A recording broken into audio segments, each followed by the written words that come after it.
ਤੁਰ ਗਿਓ ਚੰਨਾ ਦਿਲ ਰੋਂਦਾ ਰਹਿ ਗਿਆ, ਮੇਰੀ ਅੱਖੀਆਂ ਚੋਂ ਖਾਰਾ ਪਾਣੀ ਬਹਿ ਗਿਆ। ਸ਼ੌਕਤ ਅਲੀ ਪੰਜਾਬ ਦਾ ਫਨਕਾਰ ਜੋ ਕਿ ਪੰਜਾਬੀ ਨੂੰ ਚਾਰ ਚੰਨ ਲਾਉਣ ਵਾਲਾ ਇੱਕ ਯੋਧਾ ਸੀ, ਉਹ ਅੱਜ ਦੁਨੀਆ ਤੋਂ ਫਤਿਹ ਹੋ ਕੇ ਚਲੇ ਗਿਆ। ਬਾਬਾ ਫਰੀਦ ਜੀ ਦਾ ਕਲਾਮ ਆ, ਕਹਿੰਦਾ ਫਰੀਦਾ ਦਰਿਆਵੇ ਕੰਨੇ ਬੰਗਲਾ ਬੈਠਾ, ਕੇਲ ਕਰੇਂਦੇ ਹੰਝ ਨੂੰ ਅਚਿੰਤੇ ਬਾਜ ਪਏ ਤਿਸ ਰੱਬ ਦੇ ਕੇਲਾਂ ਵਿਸਰੀਆਂ। ਜੋ ਗੱਲ ਚੇਤਨਾ ਚੇਤੇ ਸਨ, ਸੋ ਗਾਲੀ ਰੱਬ ਕੀਆਂ। ਸਭਨੀ ਸਹੁਰੀ ਬੰਜਣਾ ਸਭ ਮੁਕਲਾਵਣ ਹਾਰ। ਹਰ ਇੱਕ ਨੇ ਉੱਥੇ ਚਲੇ ਜਾਣਾ, ਜਿਹੜੀ ਚੀਜ਼ ਪੈਦਾ ਹੋਈ ਉਹਨੇ ਚਲੇ ਜਾਣਾ। ਪਰ ਸਾਨੂੰ ਬਹੁਤ ਹੀ ਇੱਕ ਦੁੱਖ ਹੋਇਆ ਜਦੋਂ ਇਹ ਖਬਰ ਸੁਣੀ। ਸਾਡਾ ਇੱਥੇ ਸਵੇਰਾ ਸੀਗਾ ਤੇ ਤੁਹਾਡੀ ਰਾਤ ਸੀ, ਮੇਰਾ ਖਿਆਲ ਆ ਕਿ ਉਹ ਜਦੋਂ ਖਬਰ ਸੁਣੀ ਦਿਲ ਭਰ ਆਇਆ ਕਿ ਇੰਨਾ ਇੱਕ ਫਨਕਾਰ ਜਿਸ ਨੂੰ ਅਸੀਂ ਨੱਚਦਿਆਂ ਟੱਪਦਿਆਂ ਸਟੇਜ ਦੇ ਉੱਤੇ ਦੇਖਦੇ ਸੀ, ਅੱਜ ਉਹ ਸ਼ਾਂਤ ਹੋ ਗਿਆ ਦੁਨੀਆ ਤੋਂ। ਸੋ ਅਸੀਂ ਦੁਆ ਕਰੀਏ ਸਾਰੇ ਜਣੇ ਮਿਲ ਕੇ ਉਹਨਾਂ ਦੀ ਰੂਹ ਨੂੰ ਜੰਨਤ ਦੇ ਵਿੱਚ ਅੱਲਾਹ ਤਾਲਾ ਬਖਸ਼ੇ।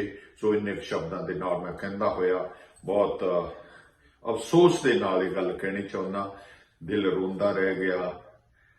ਤੂੰ ਚਲੇ ਗਿਆ ਤੇ ਰੋਣ ਵਾਸਤੇ ਸਾਨੂੰ ਛੱਡ ਗਿਆ।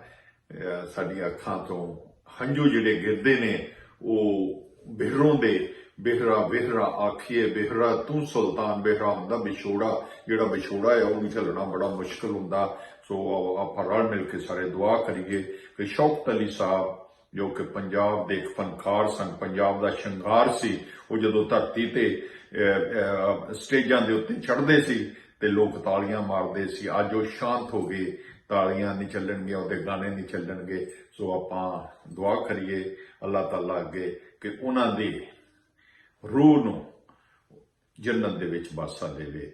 Thank you very much. ਬੇ ਤੂੰ ਤੁਰ ਗਇਓ ਚੰਨਾ, ਦਿਲ ਰੋਂਦਾ ਰਹਿ ਗਿਆ।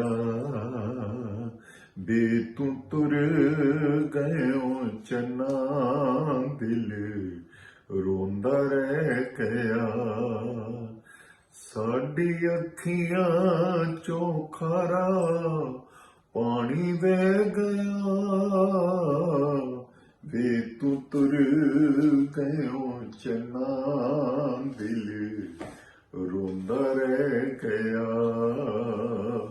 ਵੇ ਤੂੰ ਤੁਰ